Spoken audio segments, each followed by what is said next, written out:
దక్షిణ భారతదేశ అస్తిత్వమే ప్రమాదంలో పడే విధంగా దేశాన్ని పాలిస్తున్న బీజేపీ నేతృత్వంలోని ఎన్డీఏ కూటమి ఒక ప్రమాదకరమైనటువంటి పనికి పూనుకుంటుంది. అదే డీలిమిటేషన్. ప్రమాదకరం అనే పదం చాలా చిన్నది. ఎందుకనంటే ఇప్పుడు డీలిమిటేషన్ కనుక జరిగితే జనాభా ఆధారంగా లోక్సభ నియోజకవర్గాలను కనుక పెంచడం లేదా తగ్గించడం జరిగితే ఇక దక్షిణ భారతదేశం గురించి, వాళ్ళ అస్తిత్వం గురించి, వాళ్ళ ప్రయోజనాల గురించి, వాళ్ళ హక్కుల గురించి మాట్లాడుకోవడానికి ఏమీ మిగిలి ఉండదు. ఇప్పటికీ ఒకే దేశం, ఒకే రకరకాలుగా మొత్తం ఫెడరల్ వ్యవస్థ ధ్వంసం అయిపోతుంది. జిఎస్టీ అని తీసుకొని వచ్చి దక్షిణ భారతదేశాల నుంచి కనుక ఎక్కువ సొమ్ము తీసేసుకొని ఇక్కడి నుంచి పోయే సొమ్ములో సగం కూడా మళ్ళీ రిటర్న్ ఇక్కడ ఇవ్వకుండా ఎవరైతే తక్కువ ఇస్తున్నారో దేశానికి హిందీ బెల్ట్ రాష్ట్రాలు, వాళ్ళకే మళ్ళీ మన సొమ్ము అంతా కనుక దోచిపెడుతూ ఉంటే, వాళ్ళకే ఎక్కువ ఇస్తూ ఉంటే ఏమీ చేయలేని దారుణమైన పరిస్థితుల్లో మన నాయకత్వం ఉండిపోయింది. ఇక్కడ నాయకత్వం వాళ్ళ రాజకీయ ప్రయోజనాలు, వాళ్ళ ఆర్థిక ప్రయోజనాలు, మరో రకమైన ప్రయోజనాలు వీళ్ళకి ఇమిడి ఉన్నాయి. మన జనాల్లో కూడా అంత చైతన్యం అంతంత మాత్రమే. కాబట్టి ఇప్పుడు ఓవరాల్గా డీలిమిటేషన్ జరిగితే ఇక మొత్తం మన ఓటుకు విలువ ఉండదు, మన హక్కుకు విలువ ఉండదు, మన సంస్కృతి విలువ ఉండదు, మన భాషకు విలువ ఉండదు, ఏ విధంగానూ విలువ ఉండదు. ఎందుకనంటే కాసింత చరిత్ర తెలిసి ఉండాలి. మామూలుగా ప్రతి 10 సంవత్సరాలకు నియోజకవర్గాల విభజన అనేది పెంచడం, జనాభా ప్రాతిపదికన పెంచడం లేదా తగ్గించడం జరుగుతూ వచ్చేది. 1951లో జరిగింది, 1961లో జరిగింది, 1971లో జరిగింది. కొన్ని పెరుగుతూ పోయాయి. అయితే 1976లో ఇందిరాగాంధీ గారి నేతృత్వంలోని కాంగ్రెస్ అప్పుడు ఏం నిర్ణయం తీసుకుంది? నిర్ణయం తీసుకోవడానికి కారణం ఏంటి? ఈ లోక్సభ నియోజకవర్గాలు జనాభా ప్రాతిపదికన పెంచుతూ పోతూ ఉంటే అప్పుడు ప్రపంచవ్యాప్తంగా కూడా అన్ని దేశాలు ప్రపంచవ్యాప్తంగా ఒక నిర్ణయం తీసుకున్నాయి, జనాభాను కంట్రోల్ చేయాలి అని. సో భారతదేశం కూడా నిర్ణయం తీసుకుంది, జనాభాను కంట్రోల్ చేయాలి సో దట్ అది దేశ ప్రగతికి ఉపయోగపడుతుంది అని చెప్పి నిర్ణయం తీసుకున్నప్పుడు మరి మనం ఆ నిర్ణయాన్ని అమలు చేయకుండా జనాభాను పెంచిన రాష్ట్రాల్లో ఎక్కువ లోక్సభ నియోజకవర్గాలు ఇచ్చుకుంటూ వెళ్తే సో దట్ అది మనం దేశాన్ని మరింత ఇబ్బందుల్లోకి నెట్టిన వాళ్ళు అవుతాం కదా అని భావించినటువంటి ఇందిరాగాంధీ గారు చాలా గొప్ప లీడర్ కదా. ఇందిరాగాంధీ గారు అప్పుడు ఏం నిర్ణయం తీసుకున్నారు? రాష్ట్రాల మధ్య జనాభా నియంత్రణలో చాలా వ్యత్యాసాలు ఉన్నాయి. దక్షిణ భారతదేశం ఏమో జనాభాలో కాసింత తక్కువ ఉన్నారు, ఉత్తర భారతదేశం ఏమో పెరుగుతూ పోతూ ఉంది. ఇప్పుడు నియోజకవర్గాలు పెంచితే ఉత్తర భారతదేశానికి మేలు జరుగుతుంది, దక్షిణ భారతదేశానికి నష్టం జరుగుతుంది. కాబట్టి నెక్స్ట్ నియోజకవర్గాల అంటే డీలిమిటేషన్ అన్నది 25 సంవత్సరాల కంటే 2001 వరకు జరగకూడదని చెప్పి అమెండ్మెంట్ 46 తీసుకొని వచ్చారు. సో ఆ 25 సంవత్సరాల లక్ష్యం ఏంటి? జనాభాను కంట్రోల్ చేయాలి. సో ఆ లక్ష్యాన్ని దక్షిణ భారతదేశం సాధించింది. జనాభాను కంట్రోల్ చేశారు, విద్యలో పురోగతి సాధించారు, వైద్య ఆరోగ్య రంగంలో పురోగతి సాధించారు.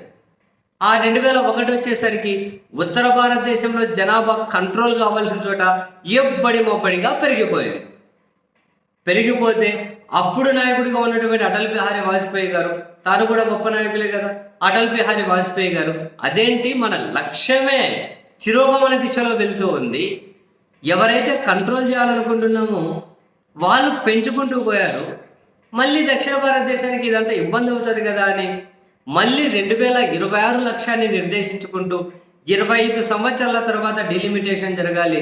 అది కూడా జనాభా పెరుగుదల, జనాభా నియంత్రణ అనేది అన్ని రాష్ట్రాల మధ్య సమతుల్యత పాటించే విధంగా ఉండాలి అని వాజ్పేయి గారు 26లో డీలిమిటేషన్ జరగాలని చెప్పి నిర్ణయం తీసుకున్నారు.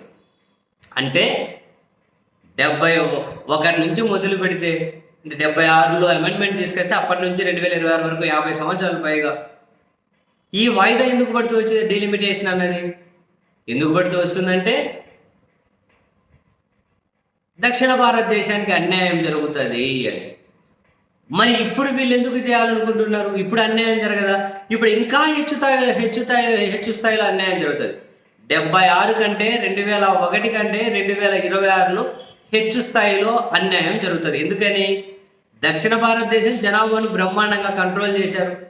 దేశ ప్రగతికి ఉపయోగపడే విధంగా అక్షరాస్యతల దగ్గర నుంచి వైద్య ఆరోగ్య రంగంలో గణనీయమైన పురోభివృద్ధి ఉత్తర భారతదేశం బెల్ట్తో పోలిస్తే అక్కడ 21 కంటే మించి ఇబ్బడిగా పెరిగిపోయారు. మరి ఇప్పుడు డీలిమిటేషన్ జరిగితే నష్టం ఎవరికి, ఇబ్బంది ఎవరికి, ఎవరు నష్టపోతారు, ఎవరి అస్తిత్వం? మనం వేసే ఓటుకు విలువే ఉండదు కదా. ఇక్కడ స్థానాలు అన్నీ ఉన్నా, మొన్న అమిత్ షా గారు అంటున్నారు చెన్నైలో, స్టాలిన్ పెద్ద దేశద్రోహి, ఒక్క స్థానం కూడా తమిళనాడులో తగ్గదు అని. తమిళనాడులో ఒక స్థానం తగ్గదు సరే, ఉత్తరప్రదేశ్లో ఎన్ని పెరుగుతాయి, తమిళనాడులో ఎన్ని పెరుగుతాయి చెప్పాలి కదా. ఎందుకు జనాలను మోసం చేయడం ఎందుకు? మనం ఏం చదివితే తింటున్నారు గొర్రెల్లాగా జనం అని కదా మోసం చేస్తున్నారు. మరి ఇప్పుడు డీలిమిటేషన్ జరిగితే మన ఓటుతో పార్లమెంట్లో అవసరమే ఉండదు కదా. దక్షిణ భారతదేశపు ఓటుతో అవసరం ఉన్న ప్రభుత్వాలు ఉన్నప్పుడే ఈ హక్కులు పరిరక్షింపబడట్లేదు. మన హక్కులు మనకు రావట్లేదు, మన ప్రయోజనాలు నెరవేరడం లేదు. మరి మన ఓటుతో అక్కడ విలువే లేకుంటే, అవసరమే లేకుంటే, ఇంకా బానిసలుగా వాళ్ళని నమ్ముకొని అక్కడ పడి ఉండాలి. ఏమైనా అర్థం ఉంటుందా? ఇప్పుడు దక్షిణ భారతదేశ నాయకులు డిమాండ్ చేయాల్సింది ఏంటి? దీనికి లీడ్ చేస్తున్నటువంటి స్టాలిన్ గారు ఏం చెబుతున్నారు? మరో 25 సంవత్సరాలకు పోస్ట్ పోన్ చేయండి, జనాభా పెంచే విధంగా మరి ప్రభుత్వాలు సహకారం అందించండి. అంతేగా, వ్యాలిడ్ రీజనేగా. నువ్వు జనాభా కంట్రోల్ చేయమన్న రాష్ట్రాలనేమో శిక్షించి, కంట్రోల్ చేయాలంటే పెంచిన రాష్ట్రాలకు ప్రైజ్ మనీ ఇస్తామనడం ఏంటి? ఎంత అన్యాయం ఇది, ఎంత అన్యాయం అండి ఇది. సో అందుకని 25 సంవత్సరాలు నెక్స్ట్ అప్పుడు మరి జనాభా పెంచాలని చెప్పి అర్థం నిర్ణయం తీసుకో. మరి అప్పుడు కూడా జనాభా అన్ని రాష్ట్రాల మధ్య కరెక్ట్ సమతుల్యత ఉంటేనే డిలిమిటేషన్ జరగాలి. అంతేగాని ఇప్పుడు చేసేస్తామంటే ఎట్లా కుదురుతుంది? అంటే ఇప్పుడు బీజేపీ డెఫినెట్లీ ఇది ఒక దొంగ ఆట ఆడుతూ ఉన్నారు.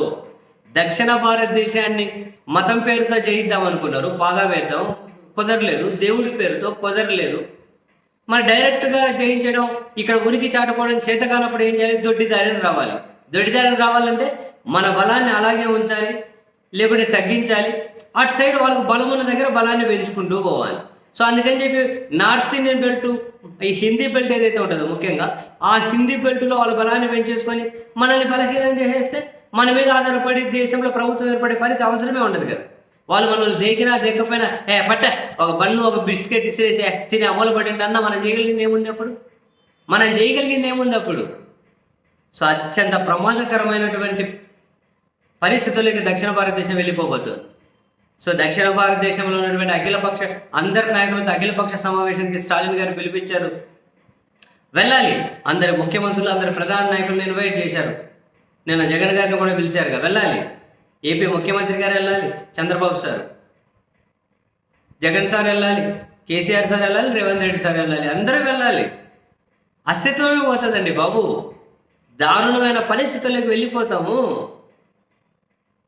చాలా దుర్మార్గమైన క్రీడ ఆడుతున్నారు.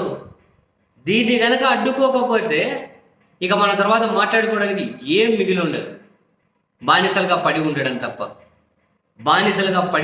తప్ప. Very very very very very very very dangerous decision execute చేద్దాం అనుకుంటుంది బీజేపీ. దాన్ని అడ్డుకోకపోతే ఇక మనం మాట్లాడుకోవడానికి ఏమీ మిగిలి ఉండదు.